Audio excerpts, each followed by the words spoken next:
Então, quando nós falamos da vinda de Jesus há 2025 anos atrás, aproximadamente, a humanidade ela estava num ponto onde, para aqueles que nos acompanham, nós falamos muito as semanas anteriores sobre o raciocínio e a intuição.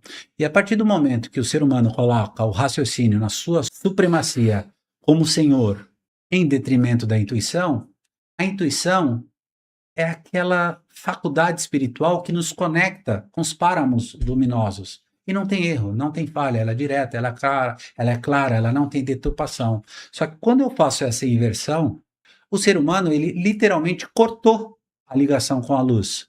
E, vivendo meramente pelo raciocínio, ele não compreende nada além do espaço do tempo, ou seja, ele só compreende o que está aqui. E isso, naquele contexto, estava em demasia. Ou seja, formou tamanho negrume, uma abóboda ao redor do planeta Terra, e a gente sabe que o raciocínio, os pensamentos, são de constituição, bem de matéria, de uma outra densidade, e sendo matéria, não obstante outra densidade, é influenciado pelas trevas, há influências luciferianas, ninguém compreendia mais a luz e a humanidade por si só, por essa sua escolha inadequada da supremacia do raciocínio, que fez com que houvesse um predomínio das trevas, aqui não compreendia mais a luz. E por si só iria sucumbir.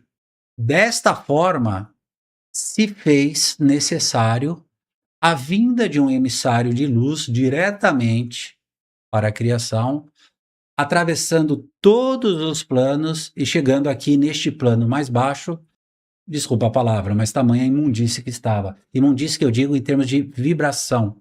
E com isso ele penetrou essa abóbora. Agora, qual que é o ponto? Quando a gente fala da obra salvadora, ele não veio para tirar os pecados.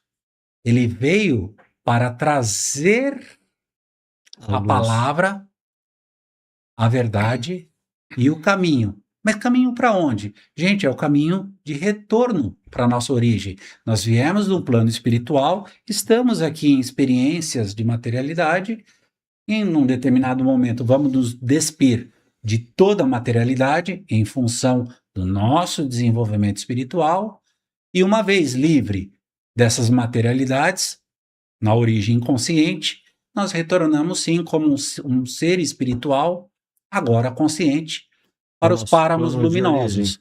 Então, neste momento em que houve esse predomínio do raciocínio e que as trevas predominavam, o ser humano não conseguia mais, então ele veio trazer essa palavra para que as pessoas por si só, no momento em que, compreendi, entendi qual é o caminho, entendi o que eu preciso mudar, entendi qual é a vontade do Pai, e pelo livre-arbítrio elas aplicassem nas suas próprias vidas, elas, por conta do seu livre-arbítrio, fariam a remissão, ou seja, a solução, a dissolução dos seus nós, dos seus karmas, dos seus pecados, dos seus erros. Mas não que Jesus veio para buscar e levar os pecados, ele veio para trazer a palavra, mostrar o caminho. E aí as pessoas por si só, ao caminharem, mudando sua boa vontade, sairiam dessa condição escura e iluminariam, aumentando a quantidade das pessoas que entenderiam a luz e assimilariam para si, e com essa luz dissipando, com essa luz, crescendo, dissiparia as trevas que estavam aqui. Eu não consigo entender como pensar num Deus perfeito, num Deus bondoso, numa humanidade imunda, pervertida, toda num caminho desviado, falar agora, e a gente sabe que quando a gente fala filho de Deus, filho no contexto espiritual é uma parte de Deus. Então, Deus colocou uma própria parte dele na criação, tomando forma, personificando. Ou seja, Jesus é o próprio Deus que adquiriu forma, ou seja, é o amor maior personificado. Sim, por isso que se diz que o verbo encarnou, né? Porque Exato. é a palavra... Agora, como é que a gente pensa que manda para cá, para tirar essa imundície de todo mundo, passar o que passou, que é uma das piores atrocidades que um ser humano pode passar, para dar carta de alforria e a sua humanidade continua Na mesma. E achar que Deus, que é intrinsecamente ligado à justiça, faria isso com o próprio filho dele, Não né? faz sentido, gente. Então, Uhum. primeiro ponto, a vinda dele não era prevista. Se fez necessário por conta das escolhas erradas do ser humano oriundo do raciocínio, que criou essa condição trevosa e por si só a humanidade se comporia, como eu disse. Então, primeiro ponto.